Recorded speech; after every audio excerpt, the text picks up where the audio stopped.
Annihilation is my favorite sci-fi book, and today I'm going to tell you why, and use this as an excuse to just talk about the book as a whole, in spoilers. I won't talk about the sequels, we'll only talk about book one. The tower, which was not supposed to be there, plunges into the earth. From the very beginning of this novel, I feel like the intrigue, like from that first line all the way through this very start, the intrigue is so palpable between the little bits of information that the biologist gives us about the previous expeditions, that they're the 12th, but that there's been a 2-year gap between this one and the last one. They're sent in with antique equipment, old, outdated, refurbished equipment, but she doesn't explain why. They're very restricted.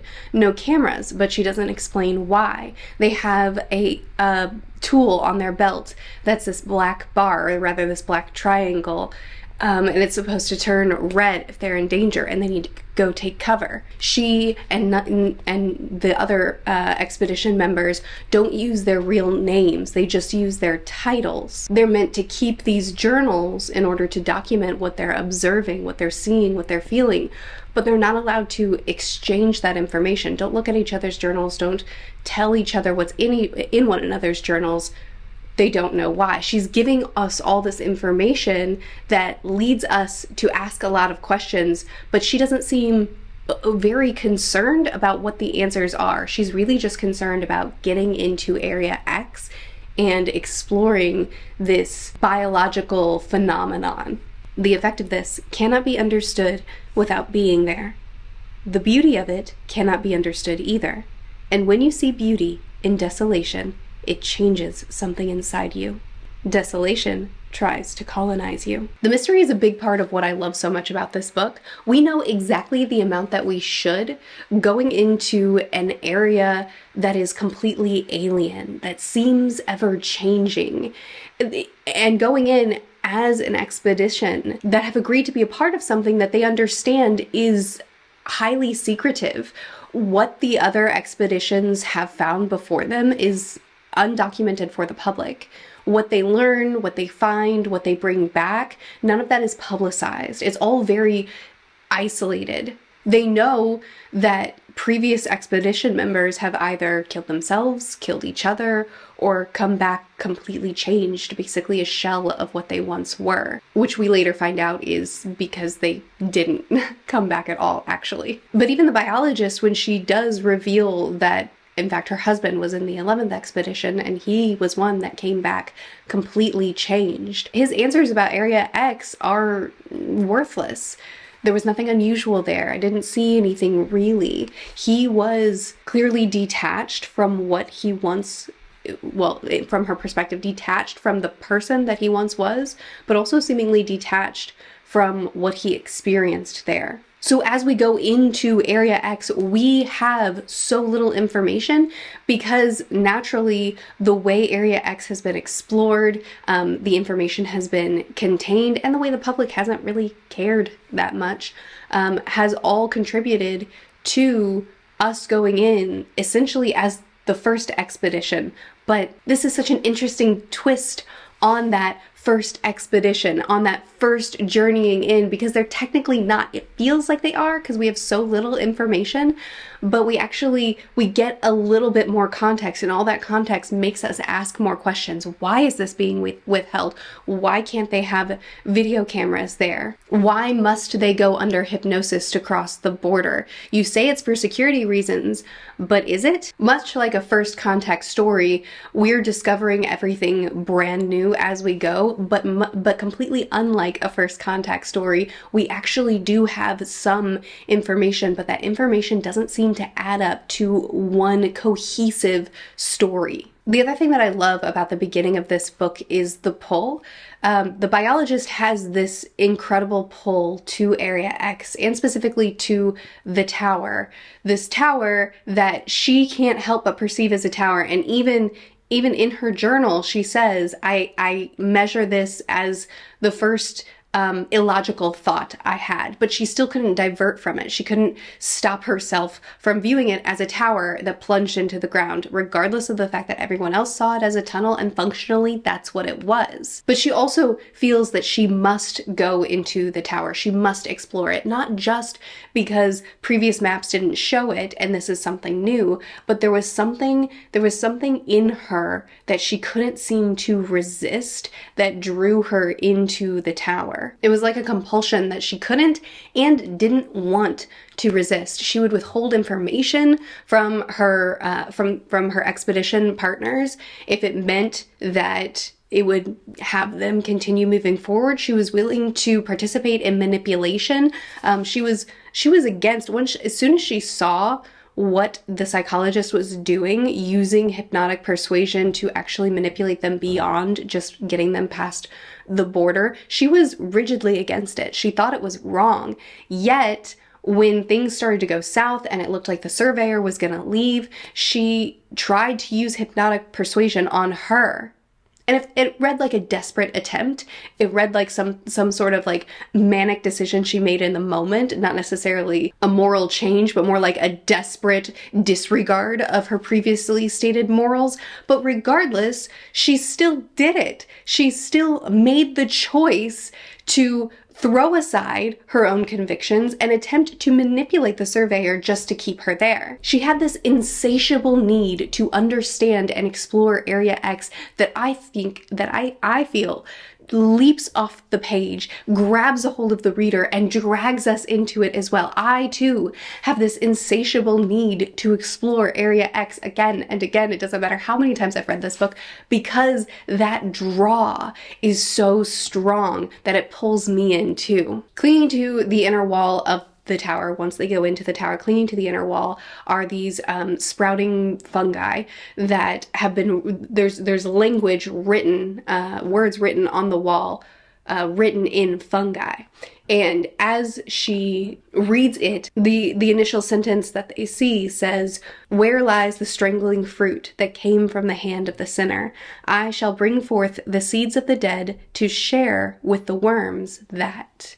And then it descends into darkness. The words flow into darkness, deeper into the tower. You must go deeper in order to finish reading what's been written on the wall. An organism writing with organisms. And while the other members seem trepidatious, understandably so, she's mesmerized. She feels this compulsion to keep reading. She must go further. She describes these impulses as something that she's unable to stop herself from. It remained unremarkable, inert, in no way ominous, and yet it took an act of will to stand there, staring at the entry point. The tower itself is described as this unremarkable structure, yet it took an act of will to stay there. Is she saying to stay there and not go inside? I think probably that's what she's saying. But I think this also ties into what we see later with the crawler and how she describes it as essentially using some complex camouflage, reflecting back at her. I'll read that quote later in this video, reflecting back at her what it thinks she wants to see or what it pulls from her mind, I'm pretty sure is the quote. Yet there's something beyond that feels fractured and overwhelming. It floods her senses and makes her feel like she can't look directly at it. It reminds me of this, where she sees something plainly, yet it takes an act of will to just stand there. All the same with the writings on the wall. She says that the desire to descend deeper into the tower to continue reading the words would have been something that she couldn't resist if they hadn't distracted her, asking her what they mean. No, asking her what the organism that they're written in, what it is. And she identifies it as fungi, but she also identifies their distraction as something that essentially saved her from this compulsion to descend deeper and read more. Does this not read like a trap? It reads like a trap to me. Whatever it is that compels her to enter the tower, so too compels her to descend deeper into it. And they say later that the deeper they go, the fresher the writing becomes. And of course, we see what happens to the anthropologist?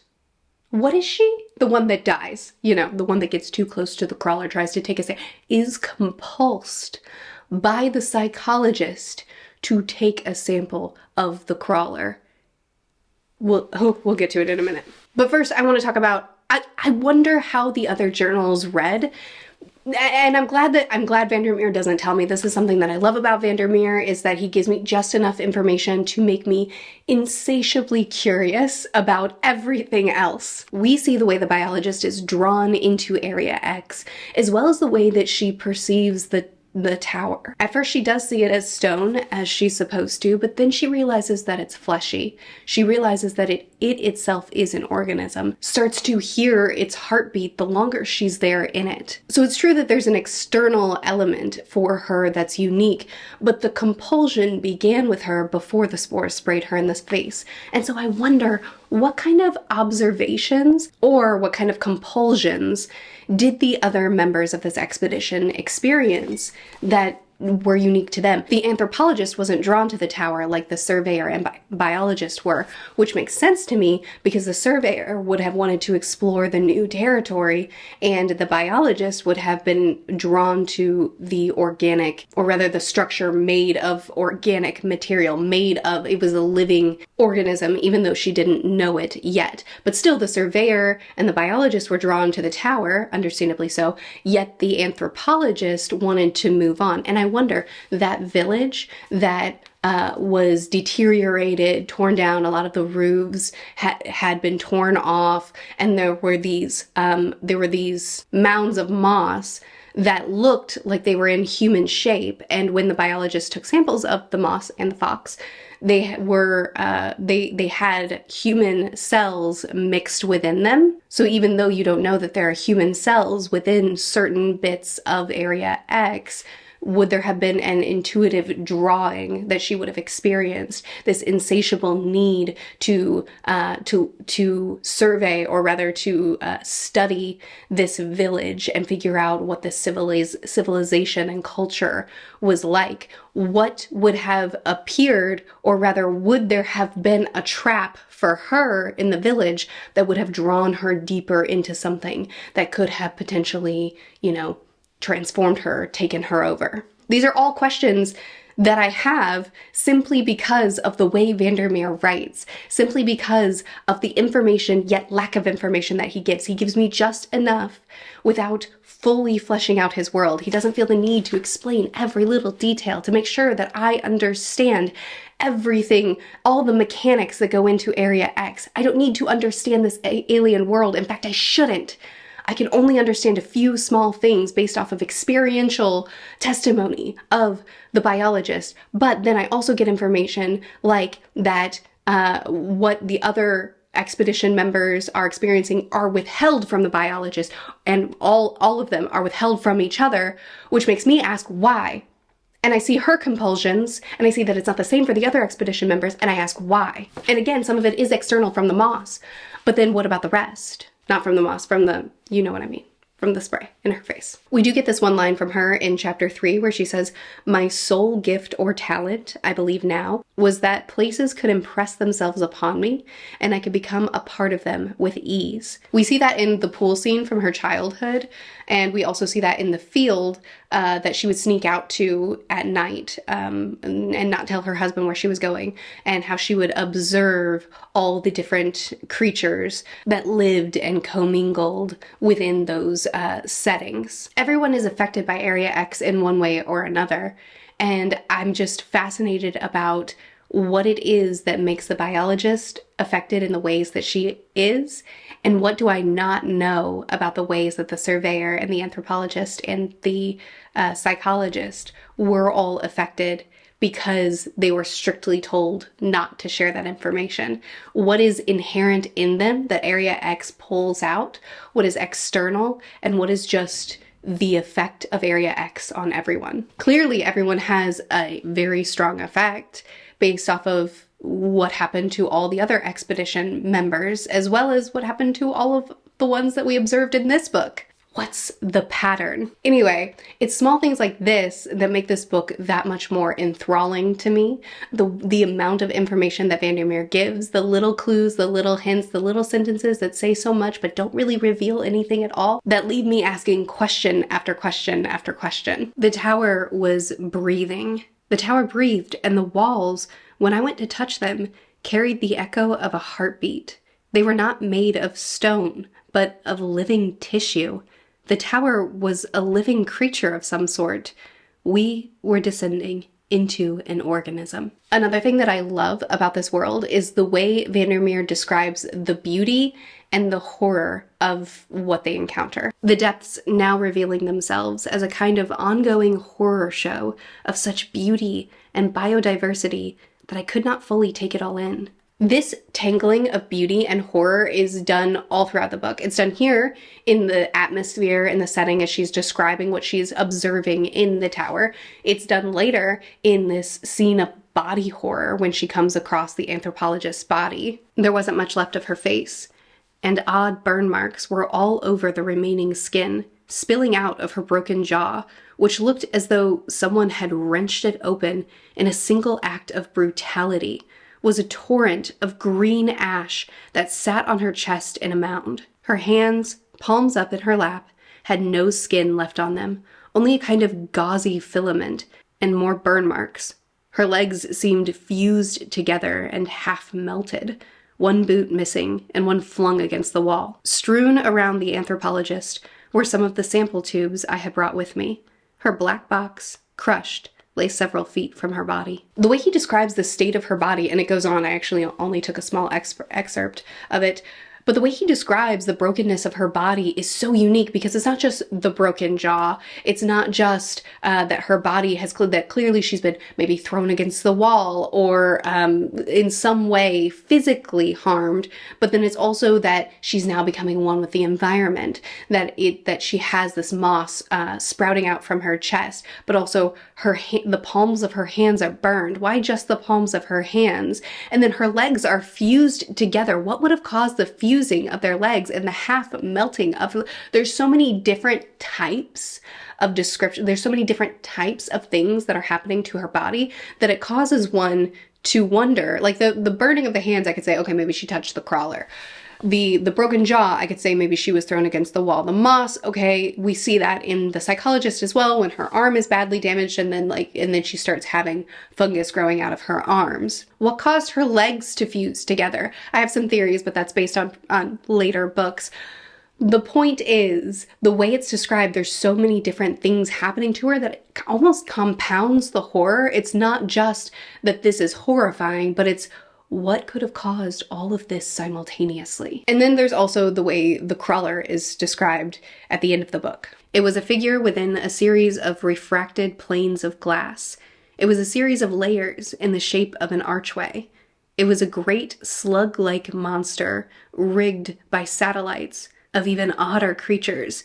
It was a glistening star. Again, the crawler description goes on far longer than this, but I'm taking this one section just to show that the way she describes him as being reflected, a figure within a series of refracted panes of glass. I love that description so much because again, it reminds me of the tower and the way it took an act of will to stay there. Just the same with the crawler. It seemed like when she looked at it, she couldn't quite look at it. Like her vision of it was being shot in several different directions. But again, she's describing such different things, like the shape of an archway, like a slug-like monster that's being orbited by otter creatures, a glistening star. That sounds beautiful, but the slug-like creature sounds horrifying. And as she continues to describe the crawler further, we also find out that she can see the lighthouse keeper within, but that he's almost jailed by all these other things that are encompassing him. It's this disturbing nature of describing things that simply don't go together. Some of them are beautiful, some of them are horrifying, but all put together, it's like the sound of a screeching metal. It doesn't fit, which makes it that much more unsettling. This brings me back to something, another quote from chapter 3. I had assumed that the psychologist had hypnotized me into seeing the tower as a physical construction, not a biological entity, and that an effect of the spores had made me resistant to the hypnotic suggestion. But what if the process had been more complex? What if, by whatever means, the tower emanated an effect too, one that constituted a kind of defensive mimicry, and the spores had made me immune to the illusion. I absolutely think this is true. I mean, her intuition tends to be right in this book, where she just kind of like feels, she looks at a picture and she's like, he just feels like the lighthouse keeper. I can't really explain why, he just is. And I think that's the brightness within her kind of illuminating to her what's happening around her, making her one with her environment as the environment erodes her and takes her over. But anyway, I think that this is absolutely true. Again, when she was looking at the crawler, she describes it as a sort of camouflage where it's pulling from her mind and reflecting that back at her. And what she's seeing isn't really truly what's there. And I think that that's true throughout a lot of Area X, especially the tower and the crawler, where these are living organisms, but they're alien organisms that are beyond her mind's capacity to comprehend. And so there's a camouflage that's happening that's giving her the illusion of something else. Even though we do see the psychologist actually in one of her orders that she gives them when she puts them under hypnotic persuasion shortly after the biologist becomes immune to that, we see the psychologist giving them a series of orders. When you see a bird, you're going to feel a sense of comfort. You guys are going to have camaraderie, but you're not going to tell each other or something. I don't remember.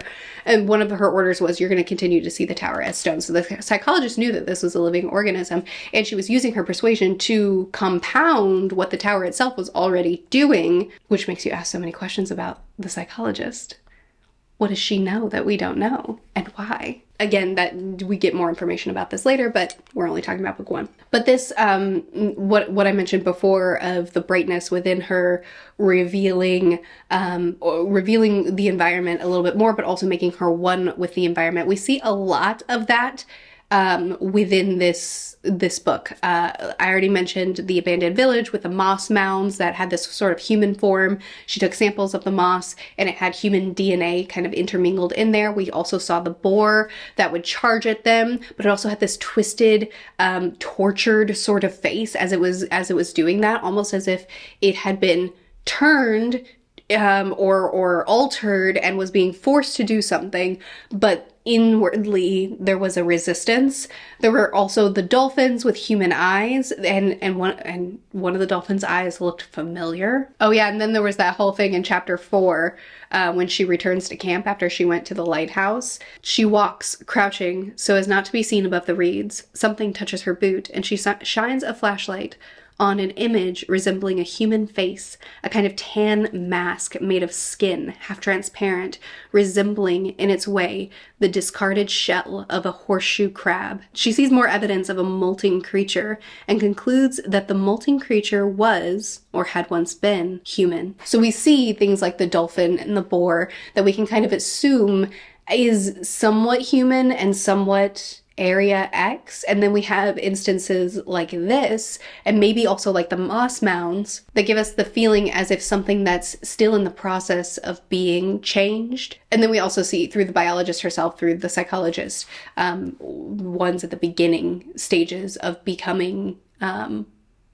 transformed by Area X. And we're left with questions like, does every person that enters Area X and stays transform to the point of the dolphin with human eyes, or the boar with the twisted, contorted face, or the lighthouse keeper that's been transformed into the crawler? Does everything eventually become one with Area X, tormented yet also blissful somehow? Is that the fate of those that we've just watched go through this expedition too? Is that why the journals are still there in the lighthouse? And if so, who's taking the journals and putting them in that pile? So many questions. I have so many questions. The lighthouse is easily one of the best parts of the book for me. Again, you have that very unnerving little pieces of information that make you ask more questions than anything. Going up the stairs and seeing these splatters of blood. Some are splatters, some are little sprinklings, some are smears. It's not consistent. But then discarded along the steps are items from previous people that have walked up these steps. Shoes, vials, a pistol, a stuffed rabbit. Even though there were no children that went on any expedition, the biologist thinks. I mean, she doesn't know. She doesn't know even how many expeditions there actually were. Then the blood spatters abruptly stop. And there's all these bullet casings on the ground that seem to have been swept to the side, and guns that have been kind of propped up to the side or piled up to the side. I can't remember.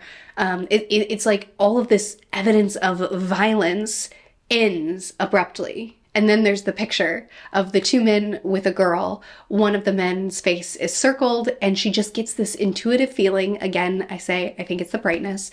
This intuitive feeling that this is the lighthouse keeper, and this compulsion to take the picture with her. Just the same, later she'll feel this desire to put the picture back and to recircle his face again. Why? She doesn't really know. She just knows that she should. It's the mound of journals that jars me every time, even though I know it's coming. Far more than could ever have been filled up in 12 expeditions. Why are they being kept here? Who's putting them here? How many expeditions have there actually been? And if this has been a lie, what else has too? I love the narrative framing when she first finds the journals. Can you imagine what it must have been like? Perhaps you can. Perhaps you're staring at it now. I oftentimes forget that we're reading the biologist journal because I'm so enraptured by everything that's happening that I forget that we're reading journal entries. But this one sentence horrifies me, shocks me into remembering that not only are these journal entries, but that the expectation, what this one sentence did is it thrust me directly into the story too, so that now I am standing there over that, what did she call it, like a trap door, standing there over this mound of journals as well, and it inserts me into the pages of now I'm in Area X, I'm in the lighthouse, I'm looking at the journals, I'm trapped too. Her fate that she's been doomed to just by entering into this place, I'm doomed to as well. I've made this discovery as well. I know I sound dramatic right now, but that is the feeling that this one sentence thrusts me into. Can you imagine how incredible it must have been to be someone as obsessed with Area X as the biologist was, to be so enraptured by a particular location that you know so little about, but you must go and you must observe and you must understand a little bit better.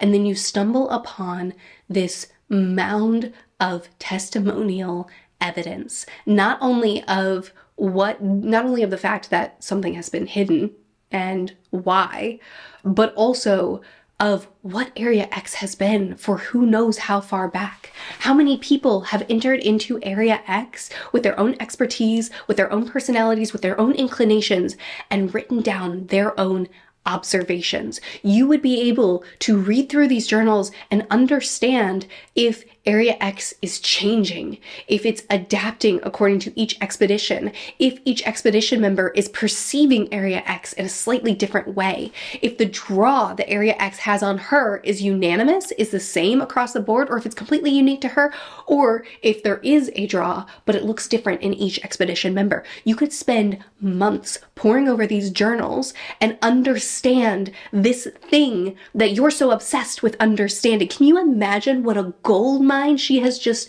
stumbled in on? And even though she, according to the information that we have now, we don't anticipate that she can get out of Area X. But what if she could? What if she did? What if she fully understood what she came here to understand and then got home and then was able to write on or speak on this area that sprouted up out of nowhere? And according to, I wonder if I wrote this quote down. Hold on, let me see if I can find it. No, I don't believe I did.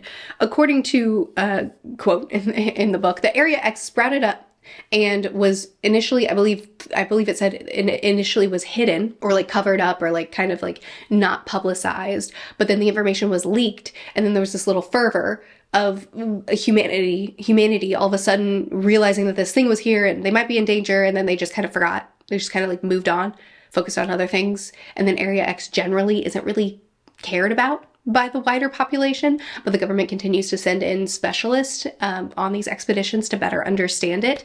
She could return home and actually make people care, actually talk about it, bring it back to their minds, which oftentimes is what needs done because we as humans have a great capacity to forget. At the end of part 3, we find the psychologist. I think what happened here is that she heard the biologist coming up the stairs and she thought that it was the crawler and she jumped. out of fear. Her ribs are broken, her arm has been taken over by this glowing substance, and she doesn't, like, she's clearly not, something is off in her perception as well. As soon as she sees our biologist, and I think she said she saw her as a flame, a glowing flame coming toward her, as soon as she sees the biologist, she starts shouting, "Annihilation! Annihilation!" which we very quickly find out is essentially her self-destruct button for each of the expedition members. If she says annihilation, then it would induce spontaneous suicide. Induce immediate suicide. And we did get some information out of the psychologist here, but not a lot. She really wasn't keen to share very much with us, but she certainly thinks that coming into Area X, just in general, was a mistake. Of that, she's sure. And when she returns to base camp, because she's glowing, because Area X is certainly doing something to her, it is certainly influencing her in large ways. The surveyor sees that and she's terrified. So she shoots her.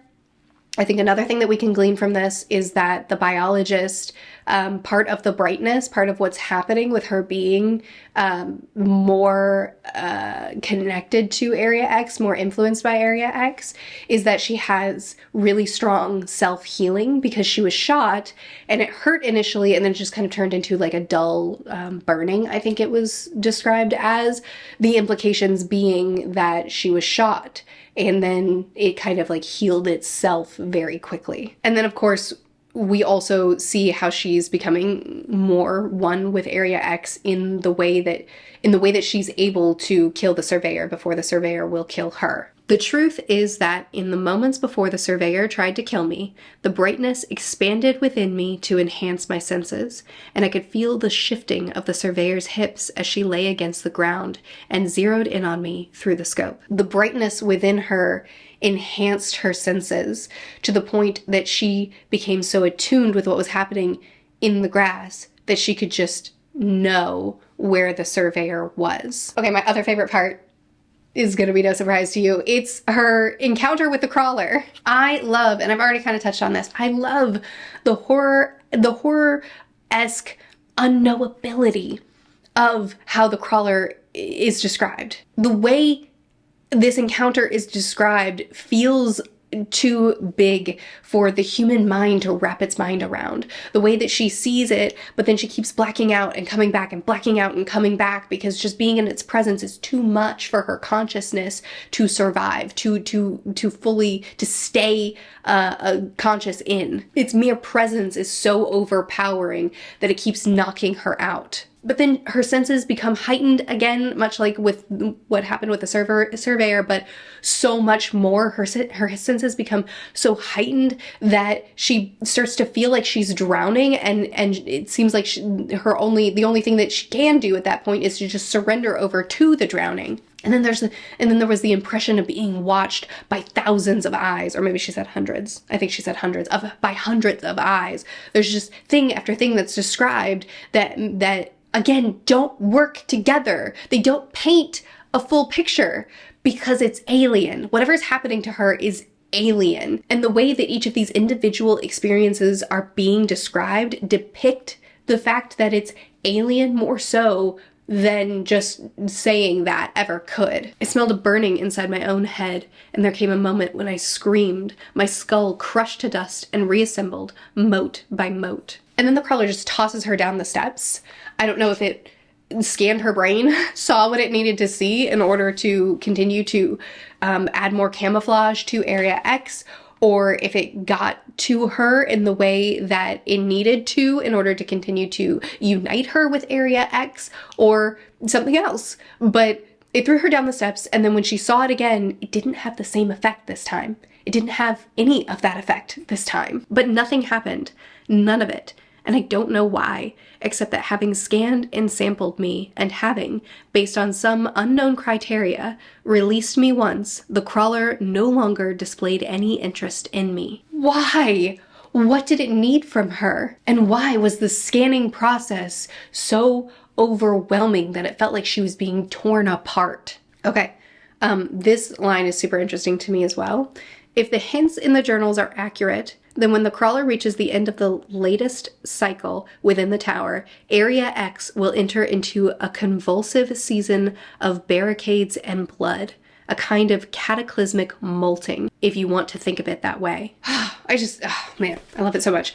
Another favorite part for me, I have many, I know this, is when she finally does read her husband's journal. And I realize I'm talking about things out of order here. But when she does read her husband's journal and she finds that he was writing to her. She was writing to some unknowable person that would eventually find her journal later on and read it. But he was writing specifically to her. He wanted her to know what he went through in Area X, which is so interesting when we kind of intuit it. It's never like spelled out to us, but we understand that what actually went home to her was a doppelganger, not her husband. But it's so interesting that the doppelganger was saying nothing of significance happened there. But in reality, her husband desperately wanted to share with her everything that happened there because he knew that it would have been valuable to her. But it was specifically the samples that he took, things that he would have had no interest in whatsoever. Pressed grass, samples of, I think, maybe animals, maybe not. But he took samples and tucked it within the journal, intending to bring them to her so that she could study them. She wouldn't have been interested in flowery words, in big I love yous. She wouldn't have been interested in him verbally expressing affection for her. But what he did was a physical act of knowing her. It was knowing how she would truly feel loved. It was knowing what she would have wanted him to bring back to her, and taking his time to collect samples that he wasn't interested in as an offering to her, as a way of expressing love to her in a language that is completely unique to her, which I think is absolutely beautiful. But also I think that this is a big changing point for her. Obviously their relationship was a little bit rocky, and obviously she was maybe not the most attentive or giving partner. She seemed to be very isolated and stuck on what she wants and kind of withholding a lot from him. But I think this love gesture meant so much to her and made her realize that she really wanted to go after him, and she wanted to not be so isolated, not be so detached. And she's moving forward in some effort to find him for the sake of him and not for the sake of her own curiosity necessarily. I love this quote. Death, as I was beginning to understand it, was not the same thing here as back across the border. Oh, I love that, especially because of all the implications of what's happening to people that enter Area X. Maybe when they are transformed and changed into something new, it's like a kind of death, but it's still a kind of living. And that too is so unsettling. The book ends on, I am the last casualty of both the 11th and the 12th expeditions. I am not returning home. Oh, what a great conclusion. What a great cliffhanger. What a great stopping point. What a great making something that closes this out but makes us desperately need more. In this book, so many things are answered. We learn so much about what's been hidden from us, what's been lied to us about, like the fact that those triangle measuring things were just placebos in the first place, but like so many things. We get so many answers. And so many things that we just have no idea about. So many things that as we get answers, we're just left to ask more questions, but in a way that feels conclusive. I think book one is an excellent standalone. I think that it is absolutely a good ending to this exploration into an area that's unknowable, and we leave not knowing enough, but knowing enough that kind of makes us want to go back in for more. I also do really like the sequels. They're very, people have very mixed opinions on the sequels. Just if you do continue, if you've only read book one and you're on the fence about continuing to book two, just know that it's going to be really different. Book two is not anything like book one. We're exploring the information about Area X from a totally different angle. I still like it, but you know, a lot of people don't. But we do eventually go back into Area X and get a similar sort of experience, just very different as well. But we do eventually do that in the sequels as well. I also think that the biologist is an excellent narrator for this book.